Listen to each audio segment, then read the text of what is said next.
What's going on, everybody? Want to congratulate the Commanders for beating the Tampa Bay Buccaneers. Yo, we did it. One down. We on to the next one. Now we go to the Lions den. And I want to give a shout out to all the fans who was at the Buccaneers Stadium. Y'all was cheering. It was like a home game.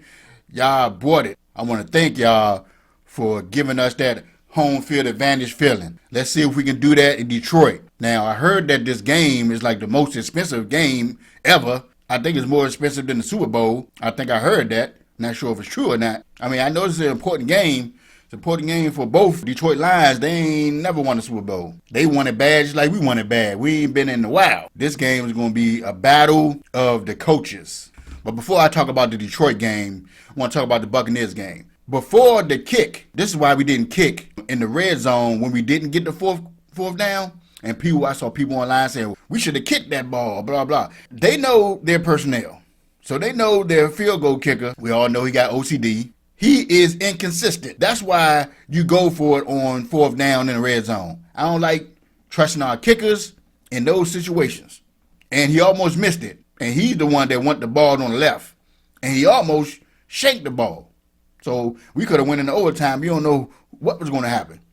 So I don't like trusting kickers in that situation, but he did it. You know, hats off to him. But going forward, I don't want to trust the kicker in that situation. Now, he made like longer field goals, but it seems like when he get closer, kickers, they get nervous. You know, that's their only job is to kick the ball between the uprights.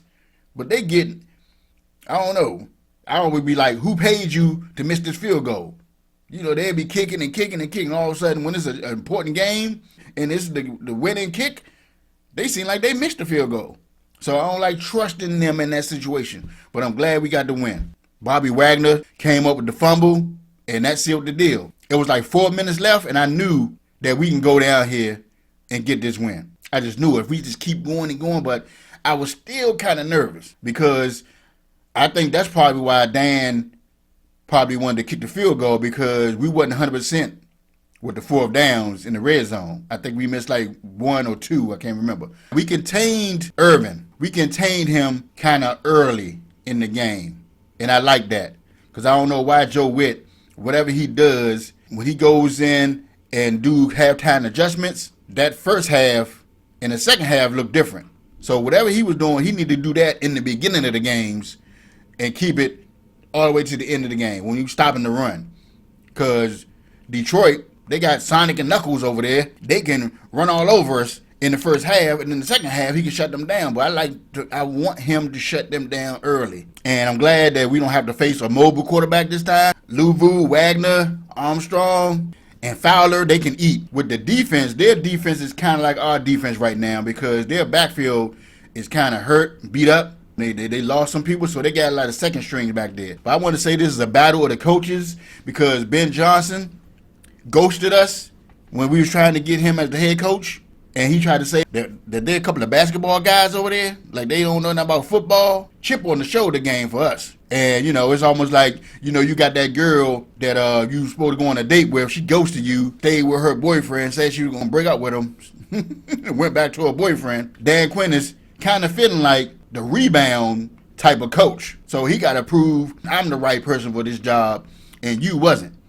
And Kingsbury got to show that he's the right coordinator for this job and he's better than you and vice versa. So they're going to go back and forth. They're going to be reaching in their bags of tricks.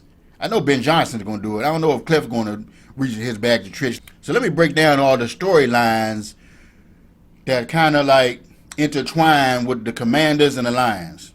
I already told you about the Ben Johnson. You already know about that. Their quarterback coach is Mark Brunell. And Mark Brunell used to play for us. The previous playoff win was with Mark Brunell. Washington Current's quarterback coach is former Lions coach David Blau. So he was the quarterback coach for the Lions. So we might got some insight on Jared Goff from the old quarterback coach of the Lions. So he might know his weaknesses and all this other stuff, right? The Commanders hired Lance Newmark away from the Lions front office to be their assistant general manager.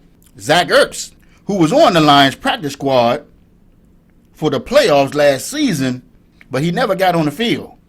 So, you know, he got chipped to grind with them. The Commanders are 3-0 against the Lions in the playoffs, but all the games that the Commanders won were at home. And this is the first away game at Lions in the playoffs. So you see how all the connections we got with the Lions, you know what I'm saying? So this is a battle of the chip on the shoulder for us and them. Yeah, so I was looking up who's going to be refereeing this game, what crew was going to be in this game. I usually do that sometimes just to see how they might call this game. And this game might be, you know, people think it's going to be a lot of points, but it might be tight because Ron Torbert, his crew is flag happy. Torbert's crew threw 237 flags in 16 games, topped only by Cleet Blacksman's crew. That includes a Week 8 game between Seattle and Buffalo that featured an astronomical, as it says, 24 flags.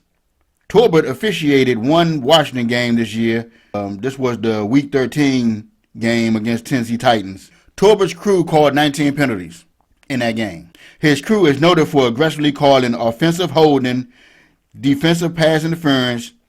The latter infraction could be a big one in Saturday's game. Detroit, 18 times. Washington, 19, were the two most penalized teams for defensive pass interference in the regular season. So everybody thinking it's going to be like, you know, 30 and 24 and all this other stuff. Phew, this might be like a 17-20 game. All these daggone flags, all the offensive linemen, y'all better be on y'all P's and Q's. St. Juice, Lattimore, all y'all back there. Y'all need to be on y'all P's and Q's. I'm sure we're going to get about at least 4 or 5 penalties in this game, but let's keep that at a minimum. You know, I don't want 9 or 8 penalties in this game for us. Like I said, I'm glad we don't have to go against a mobile quarterback, so we don't have to deal with those RPOs and be faked. Well, you know, they might fake us with the play action, but them RPOs is the ones that usually get Louvu and Bobby Wagner. You know, they over pursuit. The running back will go or the quarterback will go and go past them. So we ain't got to worry about that. So that's a good thing. Y'all let me know in the comment section what y'all think about all the stuff that I broke down, all the connections, every commander that's going to the game. I want y'all to go there and show out. Turn it up. Anybody, anywhere, anytime. But, you know, but be safe out there. Hail to the Commanders. Alright, y'all, that's it for this video. Make sure you like, subscribe, and share. Hit that notification bell so you know when I drop.